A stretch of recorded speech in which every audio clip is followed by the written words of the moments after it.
Indonesia pertama kali mengumumkan kasus positif COVID-19 pada tanggal 2 Maret tahun 2020, yakni sebanyak 2 kasus.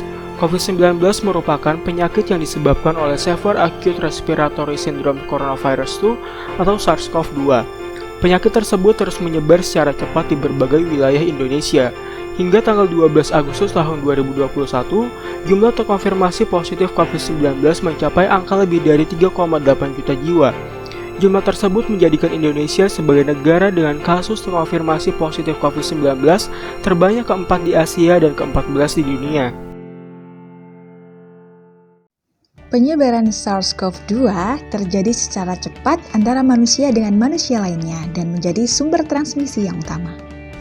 Penularan tersebut dapat terjadi melalui droplet yang dikeluarkan pada saat batuk atau bersin dari seseorang yang terinfeksi virus tersebut. SARS-CoV-2 mampu bertahan hidup pada aerosol selama kurang lebih 3 jam.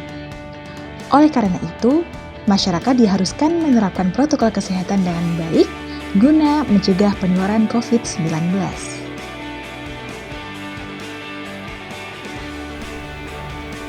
Di sisi lain, masyarakat merasa mulai jenuh dan tidak peduli dengan pandemi yang sedang terjadi, sehingga ada banyak masyarakat yang mengabaikan protokol kesehatan. Lebih lanjut, kegiatan masyarakat di desa juga masih kerap kali dilaksanakan.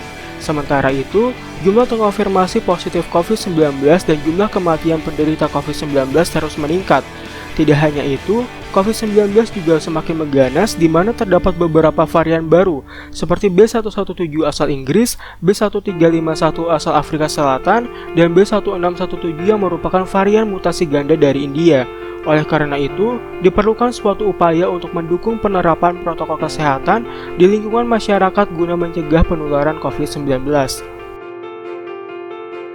Di antara protokol kesehatan guna mencegah penularan COVID-19, yaitu mencuci tangan dengan sabun dan air bersih yang mengalir. Langkah tersebut merupakan langkah yang paling hemat biaya untuk melindungi seseorang dari penyakit menular, termasuk COVID-19. Langkah tersebut juga terbukti efektif dalam mencegah penularan COVID-19 karena tangan yang bersih setelah dicuci pakai sabun dapat mengurangi risiko masuknya virus ke dalam tubuh. Sementara itu, alat pencuci tangan yang tersedia di desa masih belum memadai dan belum efektif sebagai alat pencuci tangan untuk menunjang protokol kesehatan. Oleh karena itu, diperlukan suatu alat yang dapat memudahkan masyarakat dalam mencuci tangan. Dalam hal ini, disusunlah suatu program kerja berupa perancangan desain alat pencuci tangan dengan sistem injak, serta pembinaan kader usaha mikro tangguh COVID-19 untuk mendukung protokol kesehatan di era pandemi. Berikut ini adalah cuplikan dari desain alat cuci tangan sistem injak yang telah dirancang.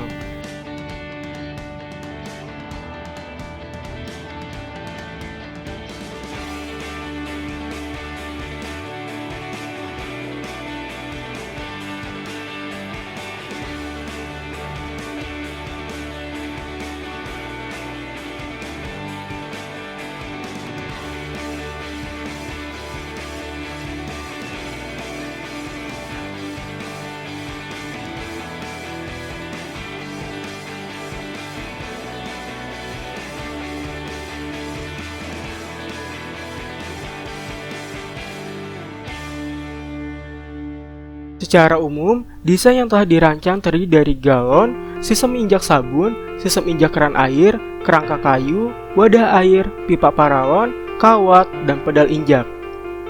Berikut ini adalah penampakan desain yang telah dirancang, yakni jika dilihat dari depan dan dari belakang, di mana disertai juga ukuran bagian-bagiannya. Kemudian berikut ini yaitu tampak atas dan tampak samping, juga disertai dengan ukuran bagian-bagiannya. Terdapat sekitar 16 bahan dan 7 peralatan untuk membuat alat cuci tangan sistem injak. Bahan-bahan yang diperlukan diantaranya yaitu kayu panjang ukuran 3x4 cm, besi siku, kayu papan ukuran 40x40 cm, lalu kayu papan ukuran 20x20 cm, kemudian kayu ukuran 8x2 cm, kemudian paku, galon dan keran, sabun cair, bak penampang air, pipa PVC 3/4 inci, pipa PVC 1 inci, kening pipa 3/4 inci, kawat, pegas, ensel kayu, dan baut. Sedangkan peralatan yang dibutuhkan yaitu gergaji kayu, palu, pelubang kayu, gergaji pipa, bor listrik, tang, dan juga obeng. Berikut ini adalah estimasi biaya yang dibutuhkan untuk membuat satu unit alat cuci tangan sistem injak, yakni dibutuhkan sekitar Rp300.000 saja. Nah, setelah kita simak serba-serbi alat cuci tangan sistem injak, lalu bagaimanakah langkah cuci tangan yang baik? Perlu kita ketahui bahwa cuci tangan pakai sabun terbukti efektif mencegah penularan virus corona karena tangan yang bersih setelah dicuci pakai sabun dapat mengurangi risiko masuknya virus ke dalam tubuh. Mengingat, tanpa disadari, orang sering menyentuh mata, hidung, dan mulut sehingga dapat menyebabkan virus masuk ke dalam tubuh. Virus corona dari tangan yang tidak dicuci dapat berpindah ke benda lain atau permukaan yang sering disentuh, seperti pegangan tangga atau eskalator, gagang pintu, permukaan meja, atau mainan, sehingga menimbulkan risiko penyebaran virus kepada orang lain. Menurut Organisasi Kesehatan Dunia atau WHO, ada 6 langkah cuci tangan yang baik agar kuman-kuman yang ada dalam tangan kita dapat musnah secara optimal. Apa saja itu? Sebelum kita masuk ke langkah-langkah cuci tangan yang baik, kita perlu membasuh kedua tangan kita dengan air mengalir, lalu beri sabun. Masuk ke langkah cuci tangan yang pertama, yaitu gosok kedua telapak tangan. Kemudian, dilanjut gosok punggung dan sela-sela jari tangan kiri dengan tangan kanan, begitu juga sebaliknya. Yang ketiga, gosok kedua telapak tangan dan sela-sela jari. Yang keempat, jari-jari sisi dalam dari kedua tangan saling mengunci. Yang kelima, gosok ibu jari kiri berputar dalam genggaman tangan kanan dan sebaliknya. Yang keenam, gosok dengan memutar ujung jari-jari tangan kanan di telapak tangan kiri dan sebaliknya. Kamu tim mana nih? Cuci tangan pakai sabun atau pakai cairan pembersih tangan berbasis alkohol? Mencuci tangan menggunakan cairan pembersih tangan masih dapat dilakukan dalam situasi tertentu, di mana sabun dan air bersih tidak tersedia.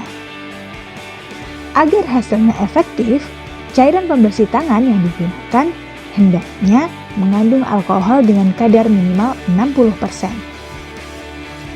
Kapan saja sih kita harus mencuci tangan? Dan kapan saja sih kita boleh memakai cairan pembersih tangan berbasis alkohol? Berikut adalah beberapa waktu penting membersihkan tangan menggunakan sabun dan air mengalir, yaitu sebelum makan, sesudah menggunakan toilet, sebelum, selama, dan setelah menyiapkan makanan, sebelum menyentuh mata, hidung, atau mulut, setelah menyentuh hewan, pakan ternak, atau kotoran hewan, setelah menyentuh sampah, dan jika tangan Anda terlihat kotor atau berminyak.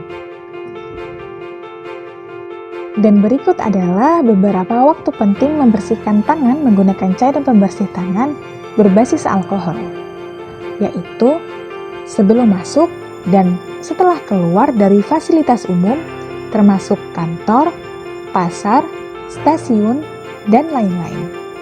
Kemudian, sebelum dan sesudah mengunjungi teman, keluarga, dan kerabat di rumah sakit atau di panti jompo. Kemudian, sebelum dan setelah menyentuh permukaan benda, termasuk gagang pintu, meja, dan lain-lain. Dan jangan gunakan pembersih tangan jika tangan Anda terlihat kotor atau berminyak, misalnya setelah berkebun, memancing, atau berkemah.